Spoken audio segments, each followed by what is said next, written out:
School পড়ুয়া বাচ্চাদের জন্য আজকে এমন একটি টিফিন রেসিপি শেয়ার করছি যেটা বাচ্চার সুস্বাস্থ্য নিশ্চিত করবে এবং সেই সাথে বাচ্চারা এটা অনেক মজা করে আনন্দ করে খেয়ে নেবে। দুধ, ডিম, কলা ও আটা দিয়ে তৈরি করা এই খাবারটি যেমন স্বাস্থ্যকর তেমন সুস্বাদু আর বানানোও অনেক সহজ।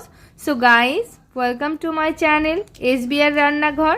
আর এখন তবে দেখে নিন এই টেস্টি অ্যান্ড হেলদি টিফিন রেসিপিটা। প্রথমেই বাটিতে আমি অল্প পরিমাণ আটা নিয়ে নিয়েছি আর এর মধ্যে দিয়ে দিলাম স্বাদমতো লবণ। লবণটাকে আটার সঙ্গে একটু মিশিয়ে নিলাম।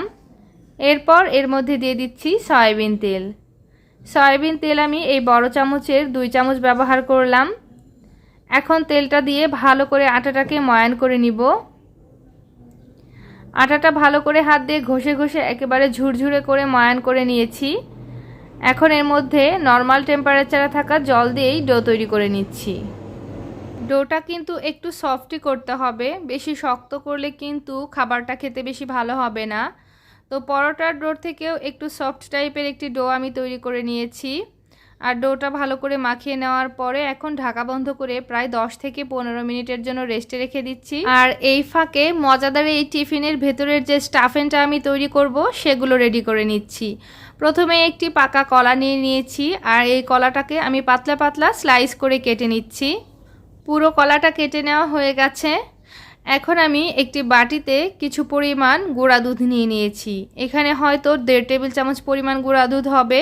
মাপা ঝোঁকার কোনো দরকার নেই, এটা আসলে আন্দাজ মতো নিয়ে নিলেই হবে।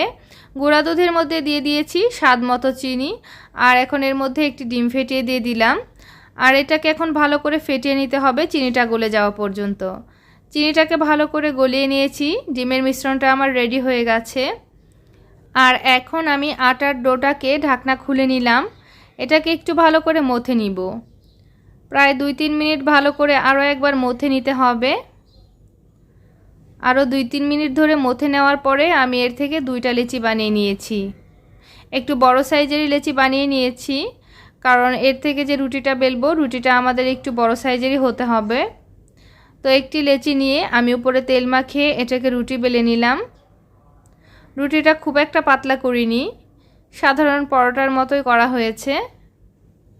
একটি রুটি বানিয়ে উঠিয়ে রেখে দিতে হবে, কারণ এই রুটিটা দিয়ে আমাদের উপরের অংশটা জোড়া লাগাতে হবে। আর নিচের অংশের জন্য আরেকটি রুটি আমি বেলে নিলাম। এই পার্টের মধ্যে এখন দিয়ে দিচ্ছি সেই স্লাইস করে কেটে রাখা কলাগুলো। প্রত্যেকটা কলার পিস আমি একে একে বিছিয়ে দিয়ে দিলাম। এরপরে দিয়ে দিচ্ছি সেই ডিম, দুধ আর চিনির মিশ্রণটা। ডিমের মিশ্রণটা দেওয়ার সময় একটু সাবধানেই দিতে হবে, কারণ না হলে চারিদিক থেকে গড়িয়ে আসবে। তো সম্পূর্ণ মিশ্রণটা ঢেলে দেওয়ার পরে আমি চারদিক থেকে একটু ফোল্ড করে নিলাম, এতে করে অনেকটাই সাপোর্ট হবে। বাটিতে অল্প পরিমাণ ডিম ছিল সেটুকুও দিয়ে দিলাম। তো এখন উপর থেকে যে আরেকটা রুটি রেখে দিয়েছিলাম সেটা দিয়ে জোড়া লাগিয়ে দিচ্ছি। এতটা সাবধানতা অবলম্বন করা সত্ত্বেও কিন্তু কিছুটা ডিম বেরিয়ে গেছেই।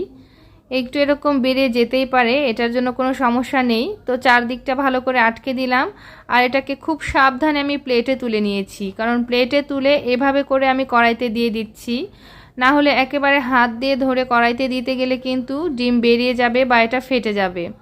তো ওই জন্য আমি একটা প্লেটের মধ্যে আলতোভাবে তুলে নেওয়ার পরে কড়াইতে উল্টো করে এভাবে বসিয়ে দিলাম। এখন চারিদিকে ঘুরে একটু তেল দিয়ে দিলাম।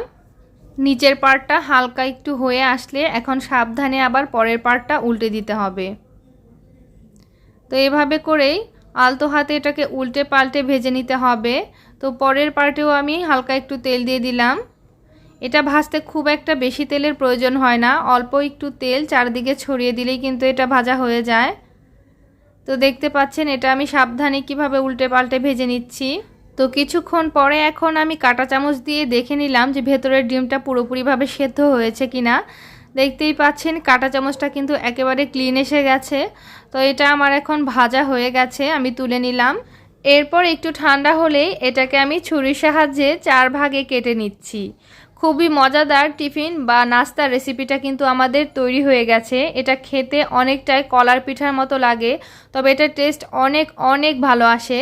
আপনারা চাইলে বাচ্চাদের টিফিনে বা পরিবারের সবাইকে সকাল বিকালের নাস্তা হিসেবে এটা বানিয়ে দিতে পারেন, দেখবেন সবাই অনেক বেশি পছন্দ করবে।